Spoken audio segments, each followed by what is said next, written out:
दोस्तों, स्वागत है आप सभी का हमारे इस आज के पॉडकास्ट में।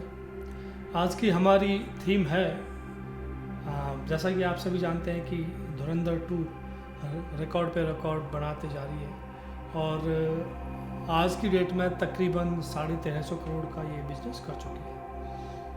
तो हम जो टॉपिक आज डिस्कस करने वाले हैं वो एक बहुत ही सेंसिटिव तो नहीं है, बट एक बहुत ही सनसनीखेज टॉपिक है।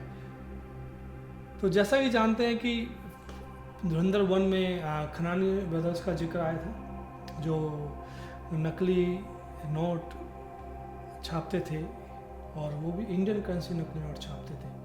तो कमाल की बात है कि पाकिस्तान का एक गुंडा हमारे देश की करेंसी छापता है, वो भी नकली, और वो नकली करेंसी इंडिया में आके डिस्ट्रीब्यूट होती है और एक तरह से एक पैरेलल इकोनॉमी का काम करती है। सो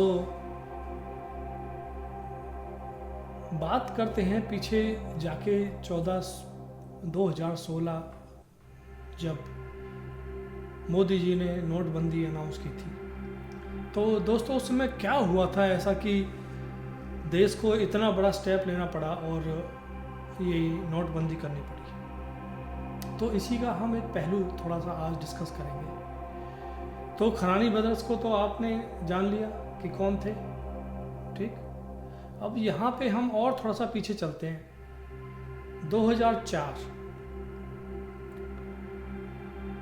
2004 में मनमोहन सिंह की सरकार आती है और वित्त मंत्री बनाए जाते हैं पी चिदम्बरम। अब पी चिदम्बरम ने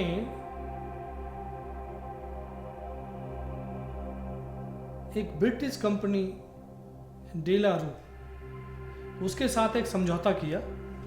तो एक जो सीक्रेट बार नोट के अंदर बनता है, तो वो बेसिकली वो चीज़ ये लोग डेलारू जो कंपनी है वो ये बनाते हैं। तो इनसे इनका एक एग्रीमेंट हुआ और सेम ही कंपनी से पाकिस्तान की आईएसआई भी, या पाकिस्तान की गवर्नमेंट जो है, उनका भी कॉन्ट्रैक्ट था। तो उनके लिए भी ये नोटों के लिए सेम ही काम करते थे जैसा कि इंडिया के लिए जो पी चिदम्बरम ने उनके साथ करार किया। और 2004 से 2008 के आसपास आई थिंक ये वित्त मंत्री रहे। इसी बीच में एक बार इसी दौरान एक ऐसी खबर आई थी जो कि सोर्सेज तो पक्का नहीं है, लेकिन एक खबर है, डोमेन में अगर आप देखेंगे तो आपको मिल जाएगी, कि मिडल ईस्ट से एक चार्टर प्लेन उड़ा सऊदी अरब से के आसपास से, आई थिंक सऊदी अरब से, और वो लैंड करता है दुबई में ये कह के कि भाई हमारे इसमें कुछ तकनीकी खराबी आ गई। आई थिंक ये धुरंधर 1 में भी कुछ ऐसा कुछ फिल्माया गया था, दिखाया गया था या बताया गया था। और वहाँ पे उन्होंने जो डाई होती है नोट बनाने की, वो डाई ट्रांसफ़र की आईएसआई को, और आईएसआई से ट्रांसफ़र हुई फिर खनानी ब्रदर्स को। सो खनानी ब्रदर्स ने जब इन नोट छापना शुरू किया और हमारे देश के सिस्टम में डालना शुरू किया, तो नेपाल के बॉर्डर पर रेड हुई और वहाँ पे पाया गया कि बहुत सारी मात्रा में नकली करेंसी नेपाल के बॉर्डर के थ्रू हमारे देश में सप्लाई की जा रही है। इसी बीच में प्रणब मुखर्जी को वित्त मंत्री बनाया गया चिदम्बरम को हटा के। और प्रणब मुखर्जी को जब वित्त मंत्री बनाया गया तो सबसे पहले इन्होंने जो डेलारू ब्रिटिश कंपनी है उसका कॉन्ट्रैक्ट कैंसिल किया तत्काल रूप से। और 2012 में फिर से पी चिदम्बरम वित्त मंत्री बनते हैं और तत्काल रूप से इन्होंने जो पहला काम किया वो काम किया डेलारू जो कंपनी थी उसके साथ, उसको एक्सटेंशन दिया 3 साल का, और उसके साथ फिर से 3 साल का एग्रीमेंट किया और सेम प्रोसेस जो चल रहा था नोटबंदी का वो चलने लगा। तो दोस्तों, एक छोटा सा अनुमान है, जब नोटबंदी के दौरान रिजर्व बैंक ने, आरबीआई ने रिपोर्ट भी दी थी कि करीब करीब एक पैरेलल इकोनॉमी नकली नोटों की इंडिया में चल रही थी और एक नोट के करीब 6 से 7 नोट नकली मार्केट में थे। तो आप सोचिए कि एक देश की अर्थव्यवस्था के लिए ये कितना बड़ा षड्यंत्र था। और ऐसा तो है नहीं कि एक चलता फिरता आदमी ये सारे काम कर देगा। एक बहुत बड़ा नेटवर्क, बहुत पावरफुल लोग, बहुत बड़ा सिस्टम इस चीज़ के पीछे था, जो कि हमारे देश को खोखला किया जा रहा था और हमारे देश की जो अर्थव्यवस्था है उसको ख़त्म करने के ऑलमोस्ट कगार पे थे। तो दोस्तों, जब 2012 में पी चिदम्बरम वित्त मंत्री बने तो उसी के आसपास जो वित्त मंत्रालय के सेक्रेटरी थे वो थे अरविंद मायाराम, जो वित्त सचिव थे।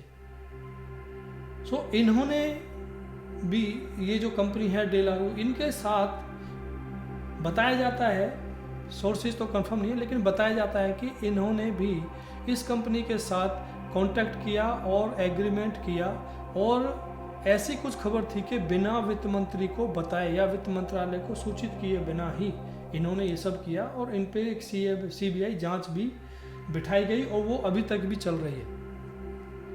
सो कहने का मतलब है कि एक बड़ा सिस्टम हमारे देश को खोखला किया जा रहा था। और जब से ये धुरंधर मूवी 2 जो आई है, या धुरंधर 1 पार्ट आया पहले और धुरंधर 2 पार्ट आया पहले, सो इसमें जो सच्चाई दिखाई गई है, देखिए जो देश भक्त हैं या देश प्रेमी लोग हैं, और अगर आप कड़ियाँ देखें जो पीछे जितने भी एक्ट पीछे भविष्य में हुए हैं हमारे देश में, अगर आप उनको बहुत बारीक तरीके से, इवन ऊपर से भी अगर देखें कि ये ऐसे क्यों हो रहा था, वैसे क्यों हो रहा था, तो आपको कड़ियाँ जुड़ती हुई और समझ में आ जाएगा कि यार भैया कुछ ना कुछ तो ये बहुत बड़ा घपला चल रहा था जो देश को कमज़ोर बनाया जा रहा था। सो जब मोदी जी ने नोटबंदी लागू की तो बताते हैं उस समय पे एक शिप नोटों का भरा हुआ, कंटेनर से भरा हुआ कराची बंदरगाह पर रोक लिया गया, ये कह के कि नोटबंदी हो गई है और अब इस माल का वहाँ पे कोई मतलब नहीं है ले जाने का। सो इतना बड़ा षड्यंत्र देश के खिलाफ हुआ और उस समय की हमारी सरकार, मनमोहनी सरकार, मुंह सील के चुप बैठी रही। कोई एक्शन, कोई कुछ, कोई मीडिया में कोई कवरेज नहीं। मीडिया भी पंगु हो चुका था, जिसको आजकल लोग बहुत सारे चैनलों को गोदी मीडिया कहते हैं, जो देश की आवाज़ उठाते हैं, देश के लिए बात करते हैं। उस समय पे तो मैं कहूँगा कि 90% जो मीडिया था वो सारा गोदी मीडिया ही था, क्योंकि जो सरकार के डर के मारे चू नहीं करते थे। और आज की डेट में जो मोदी जी को एक चीज़ के लिए कोसते हैं, मीडिया भी और जो सरकारें भी हैं, लेकिन उन्होंने वो पीछे का दौर नहीं देखा कि उस समय पे देश में क्या क्या काले कारनामे हो रहे थे। और यही लोग जो आज विपक्ष में बैठे हैं, मैं तो कहूँ जो भी विपक्षी नेता हैं या आज के सारे, ये सारे इन्वॉल्व थे इस काम में, क्योंकि इनकी जेबें भरी जा रही थी, कोई कहने सुनने वाला नहीं था। उस समय पे देश की क्या स्थिति मुझे अच्छे से मालूम है कि उस समय पे देश में बेरोजगारी इतनी बढ़ चुकी थी जिसकी कोई बेतहासा नहीं है। आई थिंक 12, 13, 14% तक बेरोजगारी थी। अगर आपको देखना है तो आप गूगल कर लीजिए कि उस समय पे बेरोजगारी कितनी थी। इवन महंगाई आप देख लीजिए, महंगाई 10, 12, 15% से नीचे नहीं आई। और उस समय पे हमारे जो महान वित्त मंत्री और मैं कहूँ कि भाई महान अर्थशास्त्री ये कहते थे कि पैसे क्या पेड़ों पे उगते हैं। भाई पैसे पेड़ों पे नहीं उगते, पैसे तो पाकिस्तान की ISI कंट्रोल जो टकसाल थी पाकिस्तान में, वहाँ प्रिंट होते थे पैसे पेड़ पे थोड़ी उगते थे, पैसे तो वहाँ से प्रिंट होके फिर यहाँ आते थे। कोई अगर इनसे पूछे आज जो सरकारें पीछे की रही हैं कि भाई तुमने इस बारे में क्या किया, तुम्हारे सरकार को, तुम्हारे तंत्र को, जो कि सारी एजेंसियां तुम्हारे कंट्रोल में थी, किसी को पता नहीं था कि वे देश के अंदर ऐसा हो रहा है। आज भी तो वही एजेंसियाँ काम कर रही हैं जो उस समय पे एजेंसियाँ थी। तो आज क्यों ये सारे काम हो रहे हैं? आज भी तो वही बॉलीवुड है जो उस समय बॉलीवुड था। उस समय नैरेटिव डिफरेंट होता था, और आज जब सच्चाई सामने आने लग गई है, मैं तो कहूँगा जो नैरेटिव होता है ना, जो नैरेटिव एक शब्द है, नैरेटिव खुद में ही एक बेईमानी है।